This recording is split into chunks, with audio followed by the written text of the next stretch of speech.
My son said, "Don't worry, we'll handle your meds."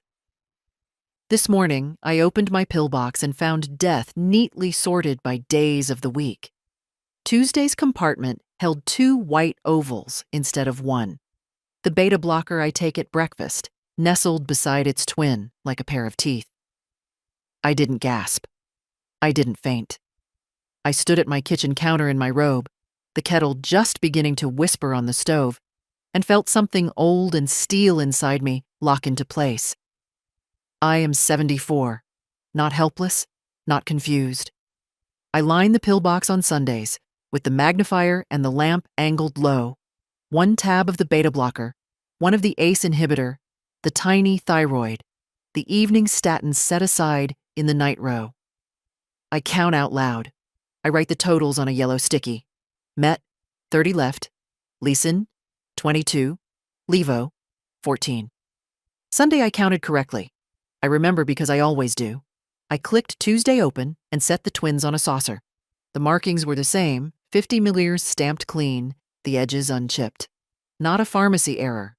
My refills come blister packed, and the leftover bottle in the drawer was still sealed with its perforated ring intact. A second saucer for Wednesday. 1 tablet only, as it should be. Thursday, 2 again. Friday, 1. Saturday, 2. A pattern. Not clumsy, not random. The kettle went from whisper to low moan. I moved it off the burner and left it there. Tea could wait.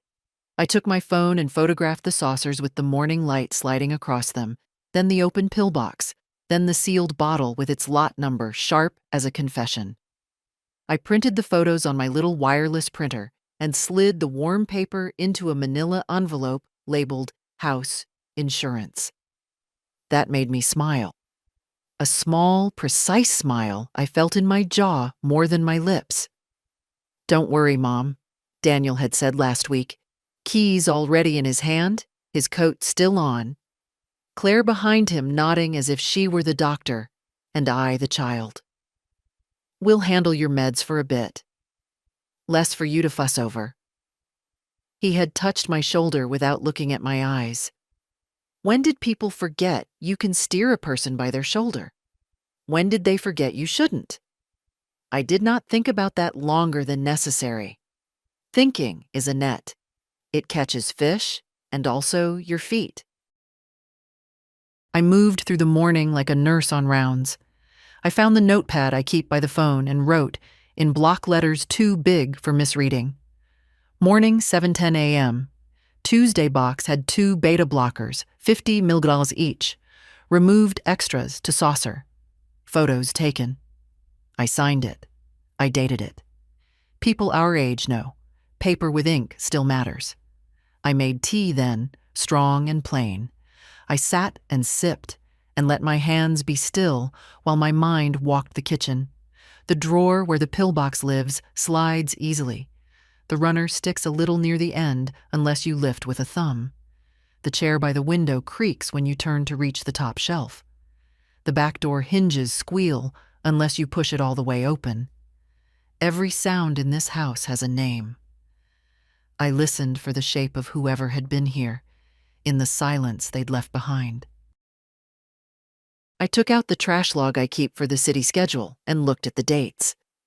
Claire was here yesterday afternoon to drop off soup.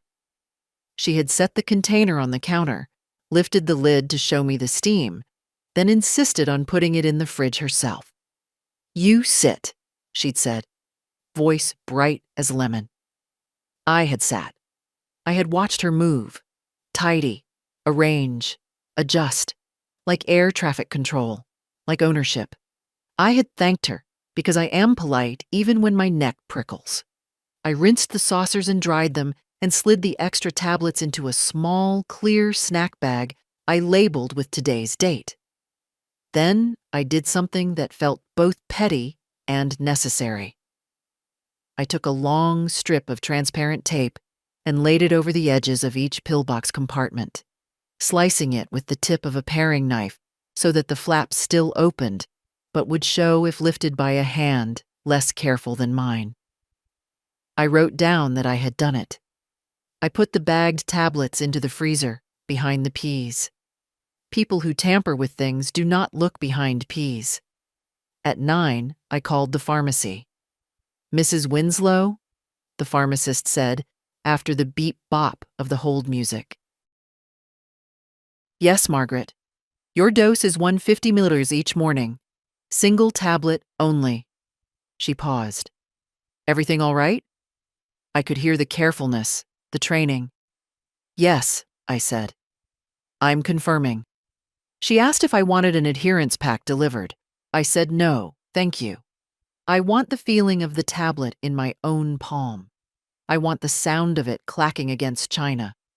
There are small sovereignties we can still insist on. The clock over the stove thunked once as it settled into the half hour. A truck rumbled by, then silence again, thick as cloth. I washed my cup. I wiped the counter, slow, deliberate strokes that made the laminate shine. Then I opened the pillbox and took exactly what I was prescribed. 1. I held it on my tongue, tasted the chalk, and thought of how easily chalk can be doubled and called help. I did not call Daniel. I did not call Claire. The first call I made was to my doctor's office. I asked for a printout of my active medication list and the notes from my last visit. "For my records," I said. The second call I made was to a locksmith. "Front door, back door, garage," I told him. "Today, if you can." He could. "Bring 2 extra copies." The third call. I didn't place yet. I wrote the number on a fresh index card and laid it by the phone, face down. The way you lay down a card you know you'll have to turn. I dressed. Navy slacks, the soft sweater Lily gave me last Christmas, the one with the sleeves that don't ride up when you reach for the top shelf. I tied my hair back. I put my insurance card, my ID, and the photos into my handbag. I slipped the pillbox in too, tapes intact, lids closed, everything quiet as if nothing had ever happened here. By 10, I had my coat on and my keys in my hand. The house felt different, like a stage set after the audience has left and the lights are up, scuffs showing where the dancers turned. I locked the door, heard the new certainty in the tumblers, and stood on the porch a moment to let the winter air clear my head. I am not afraid, I told myself, and found that I believed it. On the sidewalk, a boy on a scooter skated past, his wheels rattling over the seam where my driveway meets the street. He waved like children do, with his whole arm. I waved back, and my hand felt steady, and my heart kept its honest rhythm under my sweater as I went to do what needed to be done. I straightened the folds of my navy blue dress, smoothing out invisible wrinkles. At 77, I no longer chased fashion, but I still liked to look neat, especially when my son invited me for dinner. He'd said there would be a special announcement. But instead of his voice greeting me at the door, my phone lit up with a message. "Mom, I'm sorry, we can't make it tonight. Marissa's hosting her co-workers instead. We'll reschedule." Before I could even put the phone down, another text came. "You weren't invited. My wife doesn't want you there." My own son, using his name, his number.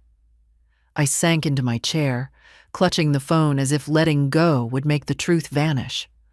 All around me, the living room was filled with proof of years gone by. Photographs of golden anniversaries, fishing trips, graduations. I'd given Garrett everything I could, a down payment on their house, a new car, private school for his son. Every check I'd written had felt like the right thing to do. Now, those years seemed like a ledger of my own foolishness. I went to my desk and pulled the folder labeled Garrett. Inside, $20,000 for a failed business, course fees for Marissa, repairs for their roof, Toby's car insurance. 174 separate payments and transfers, each one a little piece of myself. I called the bank. My voice didn't shake. I want to suspend all automatic payments immediately and revoke my son's power of attorney. By the time the banker confirmed it, I felt lighter than I had in years. Garrett's calls buzzed and blinked across my screen, but I ignored them. Instead, I poured myself a cup of tea, sat in the quiet, and thought.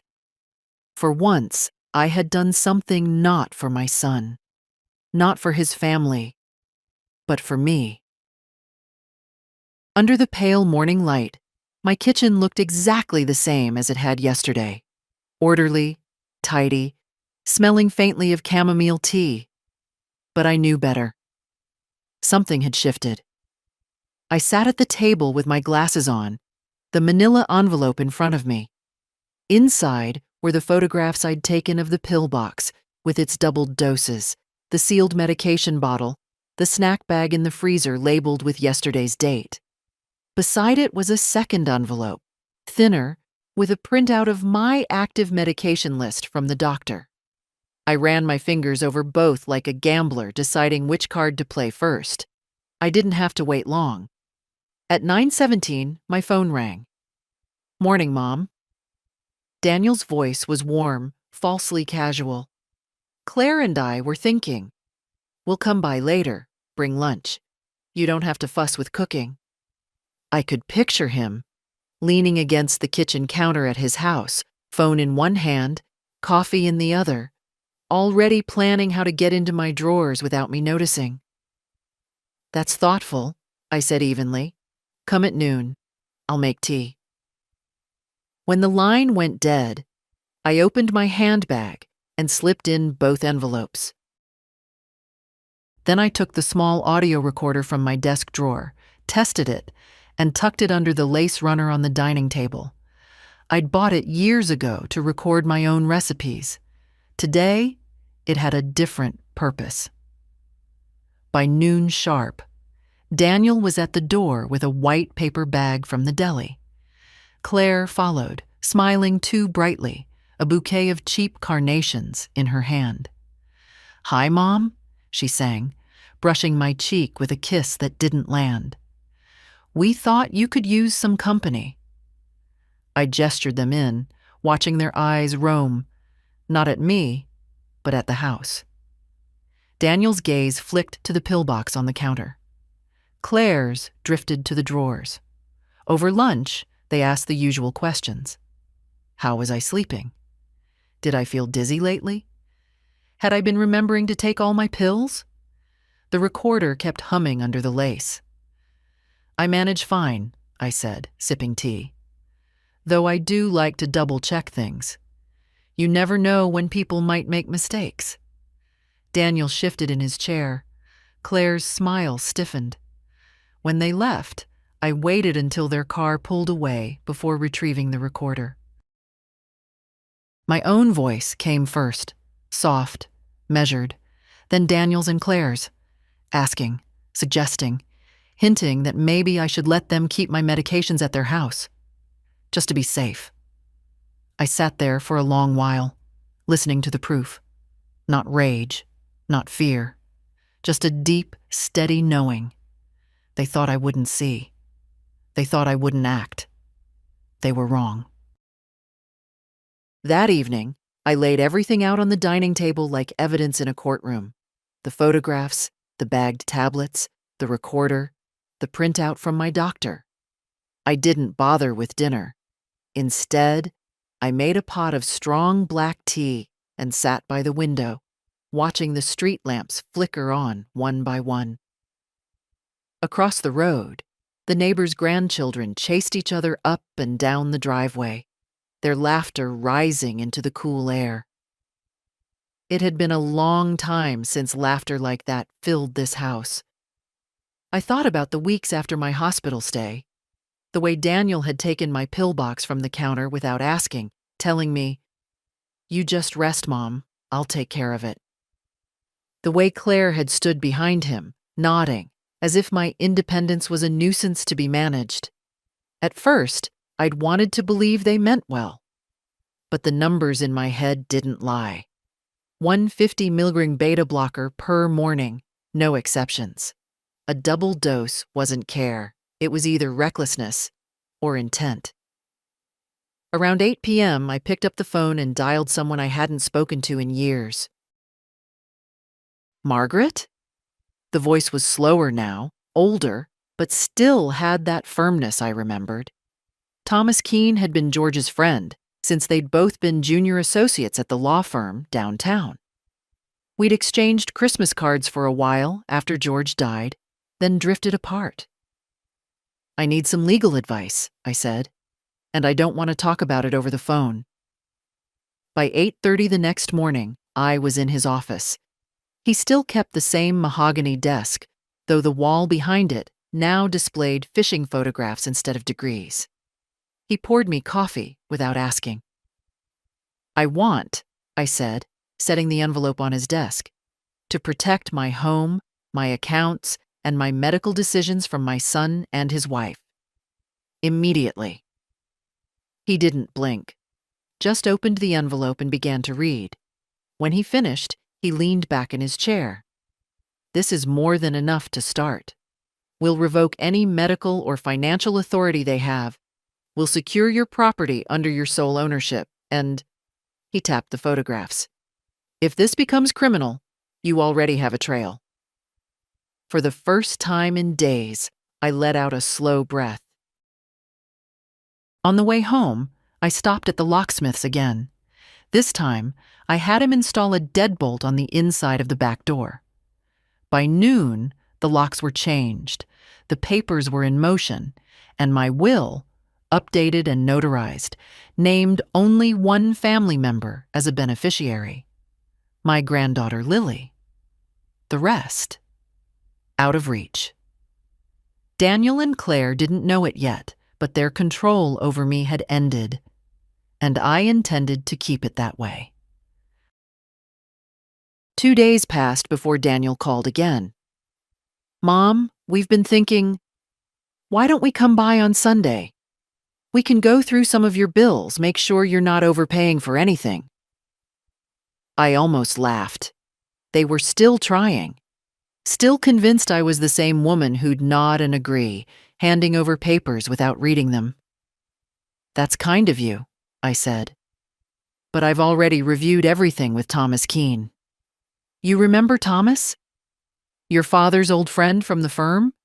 There was a pause. Not long, but enough. Right. Yeah, I remember him.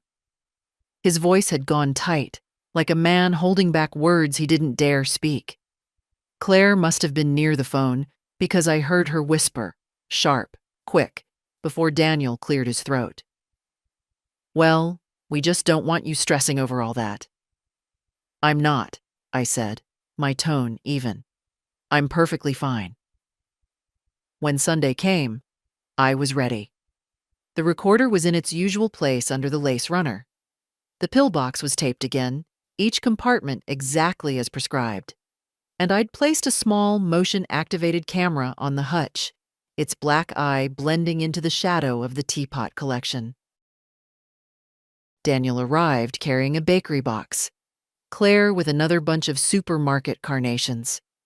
We sat in the kitchen, sipping tea, while they circled toward the subject I knew was coming. Mom, Daniel said finally, you know this house is getting harder to maintain. Maybe it's time to think about... No, I said before he could finish. He blinked. I didn't even say what... You were going to suggest I transfer the deed to you, or sell it and move somewhere safer. My answer is no. Silence. Claire's smile collapsed. Daniel's jaw tightened. They didn't stay long after that. But once they were gone, I checked the camera. And there it was. Claire, waiting until I went to the bathroom, opening the pillbox, swapping one tablet for two. Daniel standing nearby, looking toward the hallway. It was all the confirmation I needed. I copied the video onto a flash drive and slid it into the manila envelope.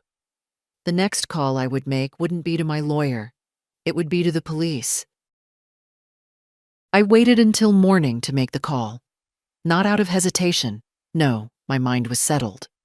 But because I wanted to be sharp, steady, and clear when I spoke. At 8:03 a.m., I dialed the non-emergency police number. My voice didn't waver. "This is Margaret Winslow. I believe my medication is being tampered with by family members. I have video, photographs, and physical evidence." The dispatcher's tone changed instantly. "Ma'am, are you in immediate danger right now?" "No, but I'd like an officer to come by today. Quietly, please." 2 hours later, there was a knock at my door. A tall officer with kind eyes introduced himself as Sergeant Holloway. He stepped inside, glanced once around my living room, and sat across from me at the dining table. I laid out everything: the photographs, the bagged pills, the medical printout, the audio recording, and finally, the video.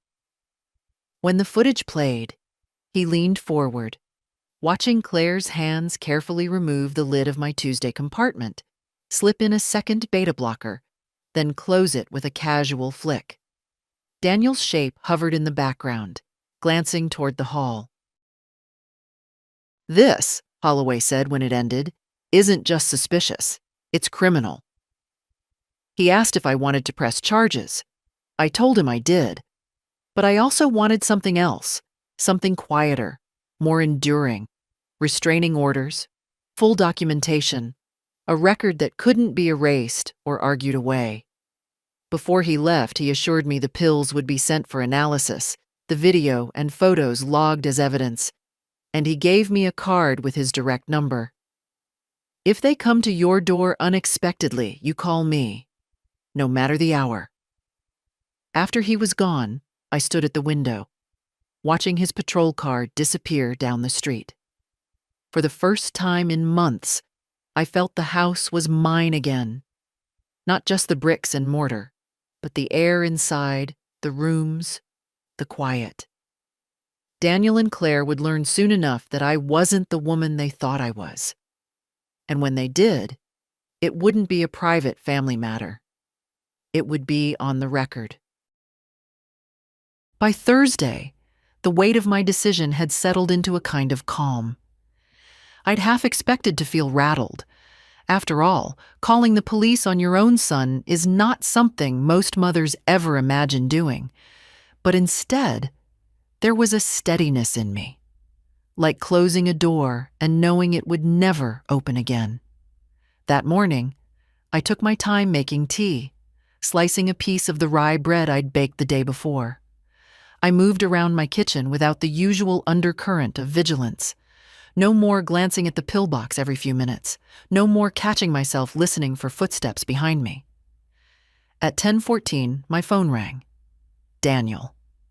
I let it buzz twice before answering. "Hello? Mom?" His tone was carefully casual, but there was a tightness underneath. "We've been trying to reach you. Claire's worried. She says you've been acting different."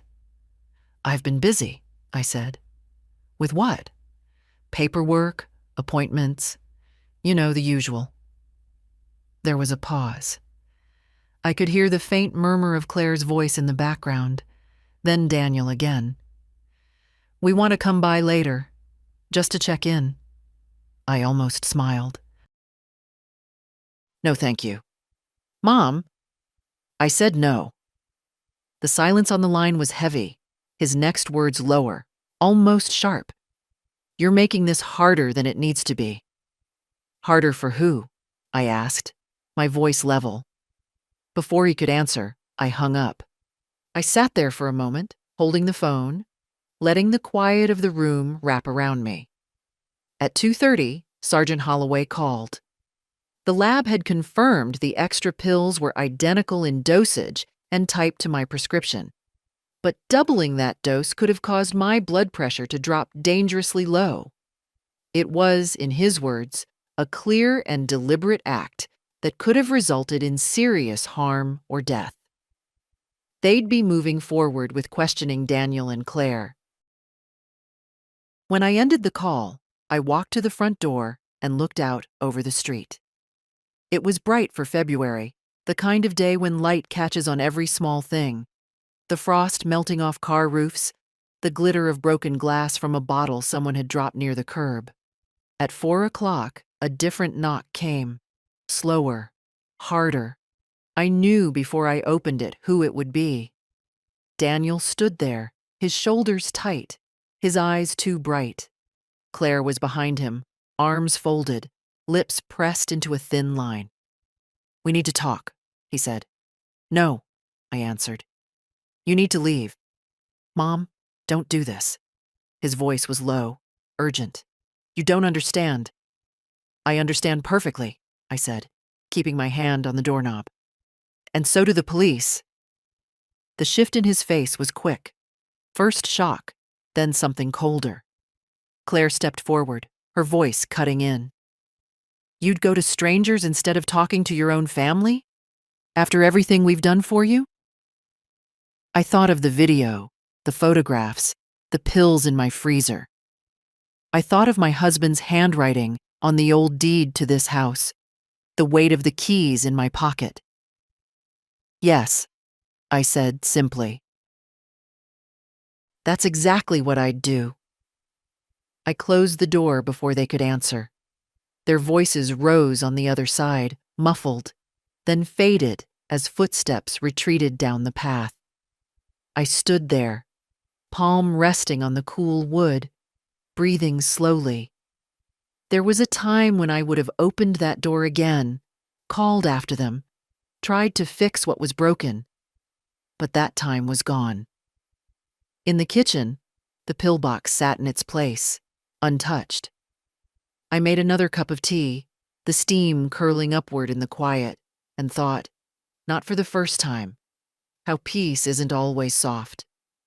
Sometimes peace is a lock turning.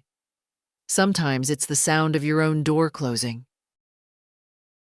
The next morning, I woke before the alarm, the room still dim with the gray light that comes before dawn. I lay there a moment, listening to the quiet hum of the radiator, feeling the weight of the blanket, and realized something I hadn't felt in years. My body was at ease.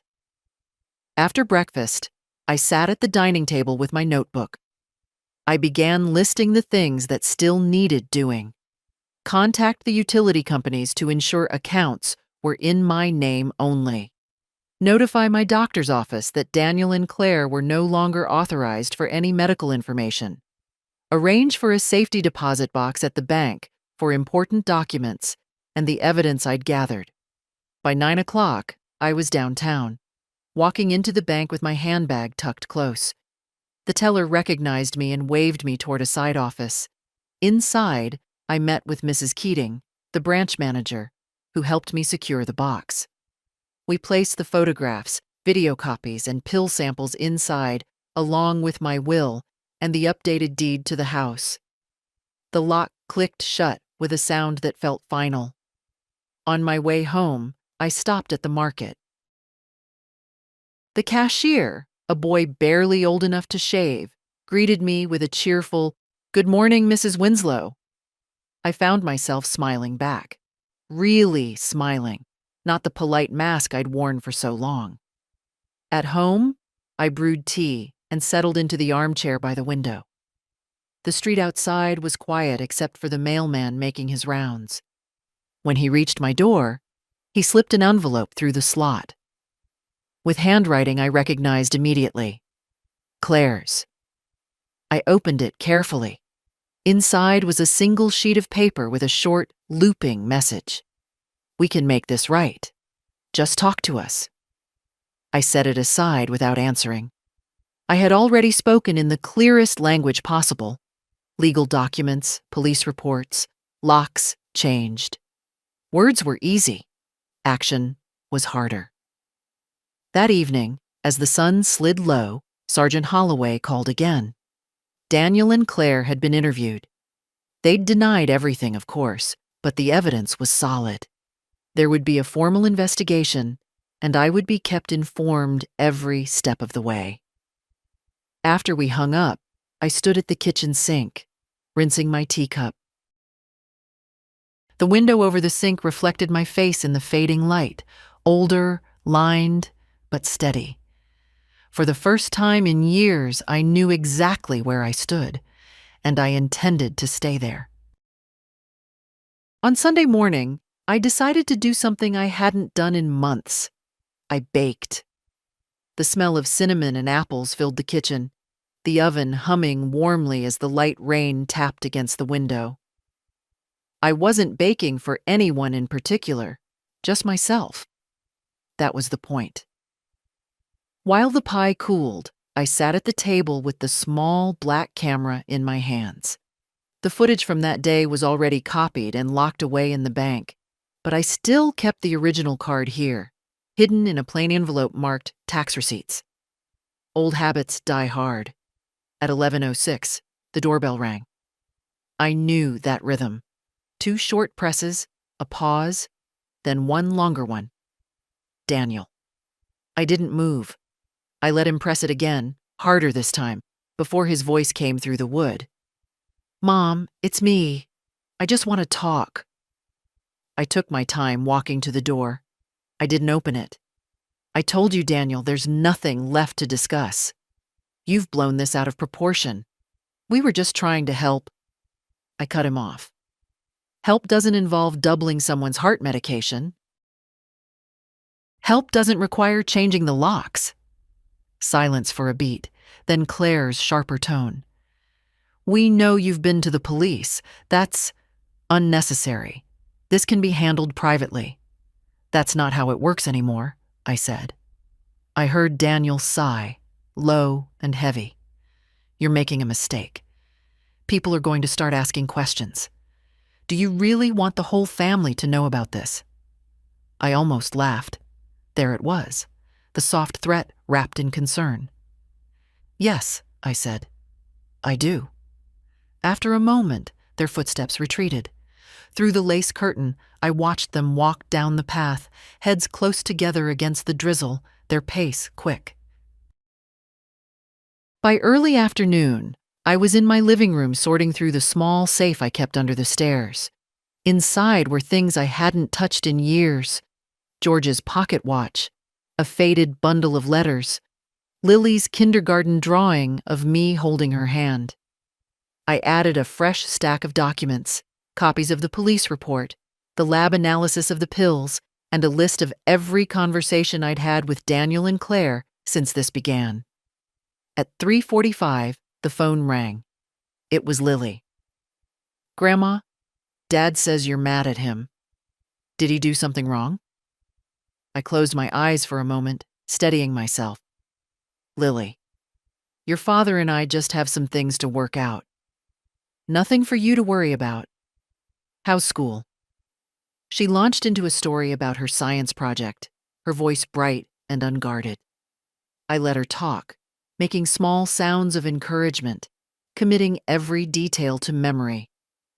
She was the one part of this family I'd protect without question, but not by staying silent. That night, I wrote a letter to her. Not for now, she was too young, but for when she was old enough to understand. I explained what had happened, why I'd acted as I did, and the lesson I hoped she'd take from it: that kindness never requires you to endanger yourself, and that boundaries are not unloving. I sealed it in an envelope, dated it, and placed it in the safe with the rest. Outside, the rain had stopped, leaving the street glistening under the lamplight. My reflection in the darkened window looked almost unfamiliar. Not because I seemed older, but because I seemed certain. Daniel and Claire might still try to press, to cajole, to find a way back into the control they'd once had.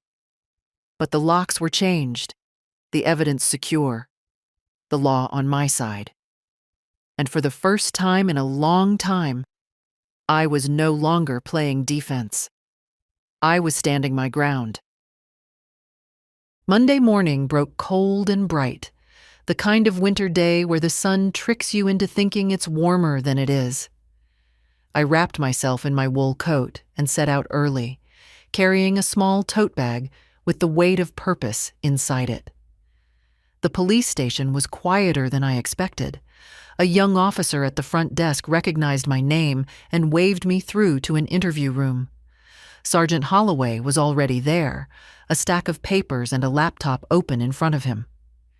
"Mrs. Winslow," he said warmly, standing to pull out a chair. "Thank you for coming in. I wanted to go over the next steps." I set the tote bag on the table and began unpacking. My latest set of photographs, a fresh copy of the camera footage, and a printed timeline I'd been updating daily. "You're thorough," he said, looking genuinely impressed. "I've had to be," I replied. "People assume older women don't notice things, or that we can't keep track. They're wrong on both counts." He smiled faintly, then grew serious. "We'll be issuing formal notices to your son and daughter-in-law this week. They'll be told not to contact you, not to come to your home, and not to interfere with your medical care. If they violate any of that, you call me immediately." I nodded. "And the criminal side?" "Still in motion. The lab results were strong, but we're also reviewing the recordings with the prosecutor. It's not a quick process, but the evidence is solid." When we were finished, he walked me to the door. "You're doing the right thing," he said quietly. "Not everyone in your position has the courage to see it through." Outside, the air was sharp in my lungs, but it felt clean. I stopped at the bakery on my way home, buying a single roll and a small jar of jam. Small indulgences for me alone. Back at the house, I brewed tea and sat at the kitchen table with the roll still warm in my hands. I thought about what Holloway had said, about courage. I didn't feel brave. I felt awake. At 2:12, the phone rang. It was an unfamiliar number. "Mrs. Winslow, this is Elaine from Elder Protective Services. We've been informed about your case and wanted to offer support, home safety checks, legal guidance, that sort of thing." I agreed to meet her later in the week. It struck me that I'd spent years telling myself I didn't need help, not realizing that accepting help from the right places was entirely different from letting someone take over your life. In the late afternoon, I checked the mailbox. Inside was a single envelope with no return address, just my name in Daniel's handwriting. I didn't open it right away. Instead, I placed it on the counter, made another pot of tea, and let it sit there while the daylight drained from the room. When I finally slid it open, there were only 5 words on the page. "You're going to regret this." I stared at it for a long moment, then reached for my phone. I photographed the letter, printed the image, and added both the paper and the printout to my evidence folder. By the time I locked the folder away, night had fallen. The house was still, the only sound the faint tick of the wall clock. I stood by the front door, checked the deadbolt, and felt the solid click beneath my hand. Regret was the last thing I felt. What I felt was resolve, settled deep, steady as stone. Thursday morning brought with it the kind of stillness that feels like the world is holding its breath. I sat at the dining table, the steam from my tea rising in slow curls, when the doorbell rang. 3 short presses, quick and impatient. I didn't move right away. I listened. Footsteps shifted outside. A muffled voice, Claire's. "She's home. I saw her car." I rose, deliberately slow, and went to the door without unlocking it. "Yes? Mom, it's me?" Daniel's voice came, lower than usual, almost coaxing. "We just want to talk." "I told you not to come here," I said evenly. "The police made that clear." Claire cut in. "We're family. We don't need the police between us."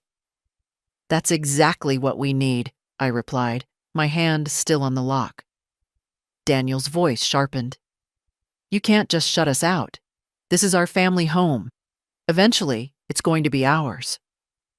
The words hung there, hot in the cold morning air. I let them sit for a moment before answering. "Not anymore." A rustle of movement. Then Claire's voice again, thinner now.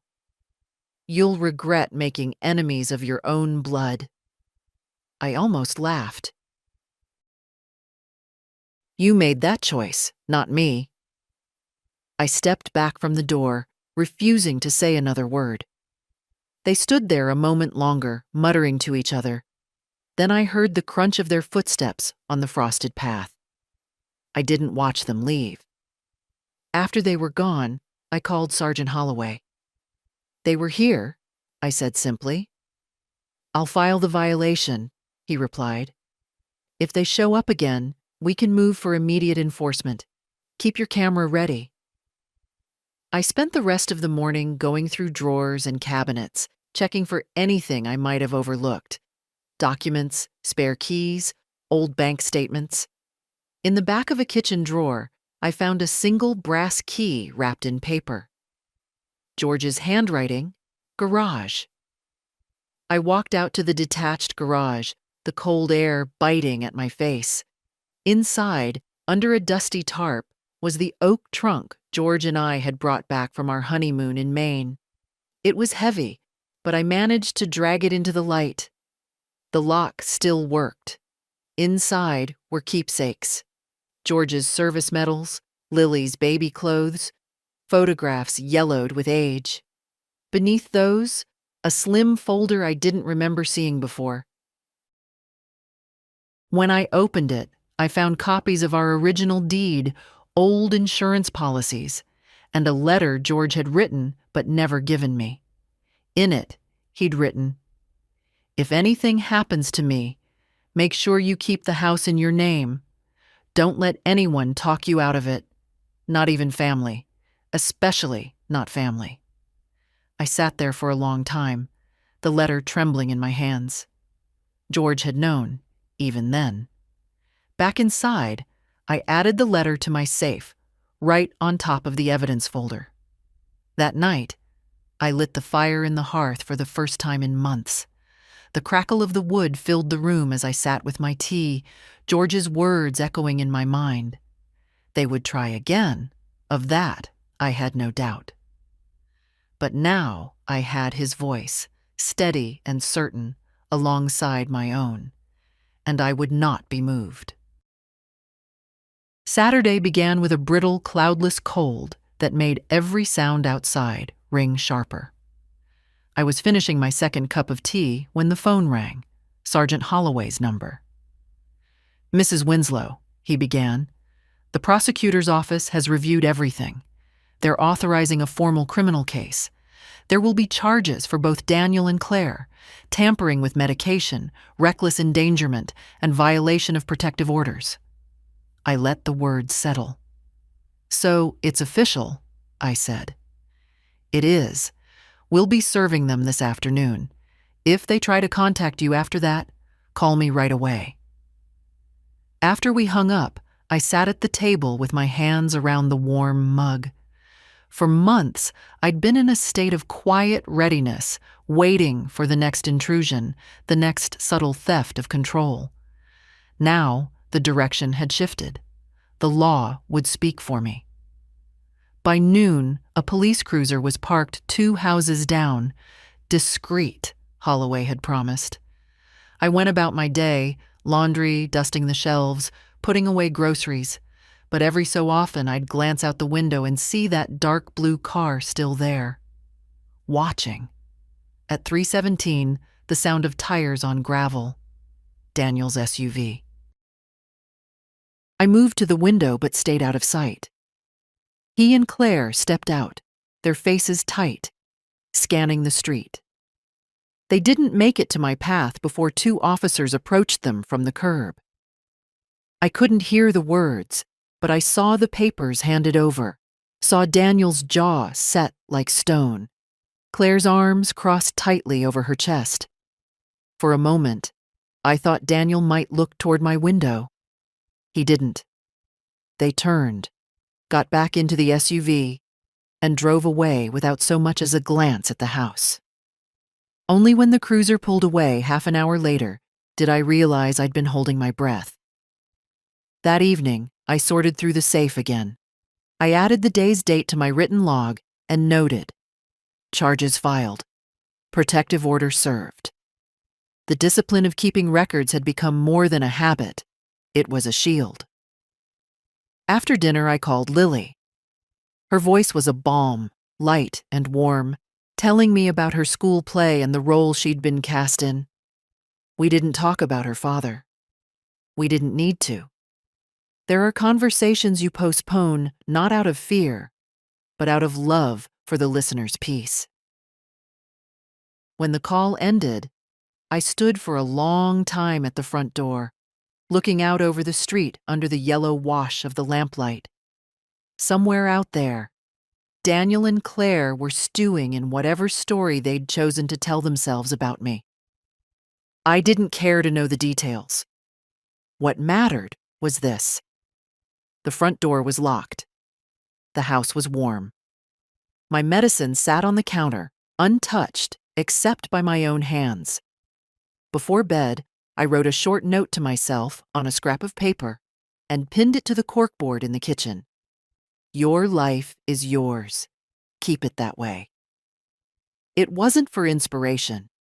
It was a reminder, a statement of fact. And as I turned out the lights and walked through the quiet rooms, I realized that for the first time in a long while, I wasn't bracing for anything. I was simply living. The following Tuesday began like any other. Tea, the rustle of the newspaper, the quiet hum of the radiator. But by mid-morning, the air in the house shifted. It was the knock. Slow, deliberate, and far too familiar. I rose, my slippers soundless on the hardwood, and peered through the side curtain. 2 plainclothes officers stood on the porch, their jackets marked only by the small shields clipped to their belts. Between them, Daniel and Claire. I opened the door only as far as the chain allowed. "Mrs. Winslow," one officer said politely, "we're here to collect a few additional items for evidence. Mr. and Mrs. Porter will remain outside." I unlatched the chain and stepped back. Daniel's eyes flicked past me into the house, but I didn't meet them. Claire looked away altogether, her lips pressed thin. The officers moved efficiently, photographing the pillbox on the counter, the freezer with its small bag of dated tablets, the tape on each compartment lid. I handed them the latest log entries and the printouts from my doctor's office. While they worked, I stood at the kitchen sink, my hands loosely folded, listening to the muffled conversation outside. Daniel's voice was low, clipped. Claire's had that sharp edge I'd heard so many times when she thought she was losing control. When the officers finished, they thanked me and left. I stayed at the window long enough to see Daniel glance back once, not at me, but at the house itself, before getting into the car. The rest of the day passed quietly. I made soup, read a few chapters of an old mystery novel, and wrote in my journal. But that evening, as I was locking the front door, I saw something pale tucked into the side of the storm door frame. A folded piece of lined paper. No envelope. I carried it to the table, unfolded it, and read, "You've turned everyone against us. Hope you're happy." The handwriting was Claire's. I didn't feel anger. What I felt was a deep, almost physical weariness, not for myself, but for the smallness of the world they'd chosen to live in. A world where care was a tool, where control masqueraded as love. I photographed the note, slipped it into a plastic sleeve, and logged it with the date and time. It joined the rest of the evidence in the safe. Later, over tea, I thought about what everyone meant to her. Maybe the neighbors who'd stopped waving at them. Maybe the relatives who'd begun calling me instead of them. Or maybe it was just the two of them, realizing that for once, the story wasn't entirely theirs to tell. Before bed, I stood in the doorway of the spare room that Lily sometimes used when she stayed over. The quilt was folded neatly at the foot of the bed, the small lamp waiting to be switched on. It gave me a quiet sort of comfort, knowing the space was ready, just in case she ever needed it. When I turned out the light, I passed the corkboard in the kitchen. My note from the other night still hung there. Your life is yours. Keep it that way. I touched it with my fingertips before heading to bed, the words steadying me like the railing on a staircase. Whatever Daniel and Claire thought they'd lost, I knew exactly what I had gained, and I intended to keep it. Friday arrived with a thin frost coating the lawn, sparkling under a weak sun. I moved slowly through the morning, letting myself enjoy the simple rhythm. Tea, toast, the soft creak of the old floorboards as I crossed from room to room. Around 11, the phone rang. It was Elaine from Elder Protective Services. Mrs. Winslow, I wanted to let you know your protective order has been extended for a full year, she said. And the prosecutor will be seeking a no-contact provision as part of the criminal case. Good, I replied. That should make things clear. Also, she added, if you'd like, we can arrange a safety inspection of your home, just to make sure everything's secure.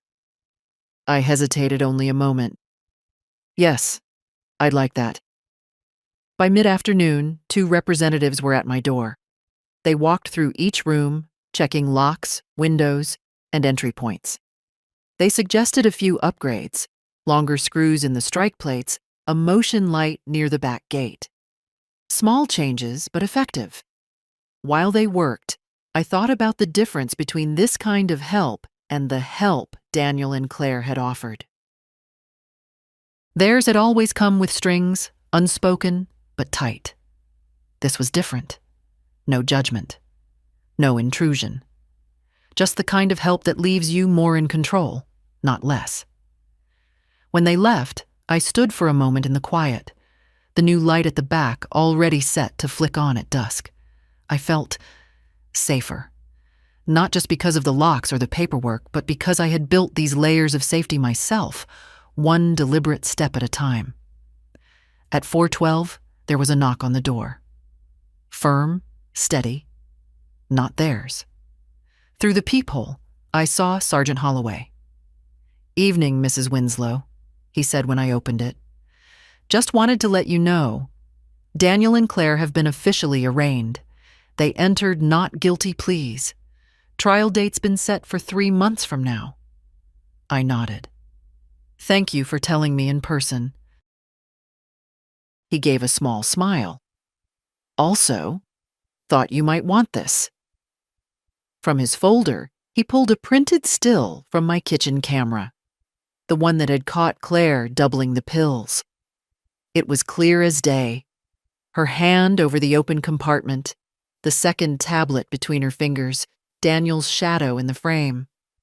I took it carefully. I'll keep it, I said. After he left, I sat at the dining table with the photograph. I didn't feel vindicated exactly. It was something quieter than that. Confirmation, perhaps. Proof not just for the court, but for myself, that I hadn't imagined it, hadn't overreacted. The photograph went into the safe with the rest. That night, I built a small fire in the hearth and let the room fill with its warmth. I made a pot of tea and brought out a slice of the apple pie I'd baked earlier in the week. The flames shifted and cracked softly, the shadows dancing against the walls. I thought about the months before all this began, how I'd let my world shrink without noticing, how I'd begun to measure my independence in teaspoons and pill compartments. And I thought about the choice I'd made that morning with the extra tablet in my hand. To act, not to hope things would resolve themselves. It had been the right choice. By the time I washed my cup and turned out the lights, the frost had returned outside, silvering the lawn under the moonlight. I paused at the back door, watching the new motion light flick on when a stray cat darted across the yard. A year ago, that sudden flare might have startled me. Tonight, it made me feel steady. I locked the door, pocketed the keys, and walked upstairs knowing that whatever came next, I would meet it on my own terms. And that, more than anything else, was what safety truly meant. The morning of the court hearing arrived gray and damp, the kind of weather that seeps into your bones if you let it. I rose early, not because I had to be there. My lawyer assured me my presence wasn't required for this preliminary stage, but because I wanted to be awake when the day's first decisions were made. I brewed tea, the steam curling in the dim kitchen, and set out my notebook. It had grown thick over the past months, pages filled with neat, dated entries. Every visit, every call, every note slipped through my door. At the very front, underlined twice, was the first entry. Tuesday box had 2 beta blockers, 50 millies each. That was where it had all begun. At 9:14, Thomas Keene called from outside the courthouse. "It's over for today. Arraignment confirmed, protective orders reinforced." The judge was clear. "Any violation will result in immediate arrest." "And the trial date?" "Still set. We're ready." I thanked him and hung up. The quiet in the kitchen felt different now, less like a pause between storms, more like the first stillness after one. Around noon, I walked to the market for bread and milk. Several neighbors nodded or waved. One woman I barely knew stopped me at the corner. "You're a strong one, Margaret," she said, patting my arm. "Takes a lot to stand up like that." I smiled politely, but inside I thought, it's not strength, not really. It's simply refusing to hand your life to people who don't mean you well. Back home, I made a sandwich and ate it at the dining table, looking out over the yard. The new motion light glinted faintly on its metal bracket. The frost on the lawn was already melting. In the afternoon, Lily called. Her voice was bright with news about school and the play she'd been rehearsing for. "You should come see it, Grandma," she said. "I wouldn't miss it," I told her. We talked for a while about her lines, her costume, the nervous excitement in her voice reminding me of the way she used to chatter as a little girl. When the call ended, I sat for a moment in the stillness, holding the phone as if her warmth might linger there. Later, I opened the safe one last time for the day.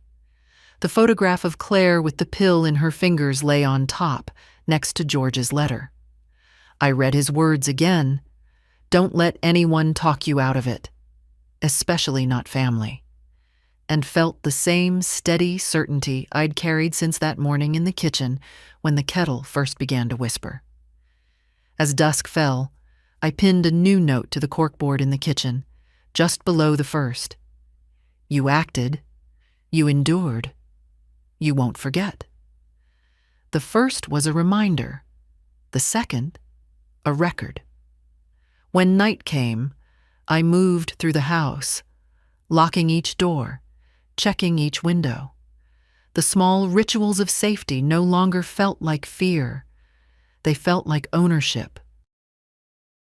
I poured one last cup of tea, the kind George used to drink in the evenings, and sat by the fire.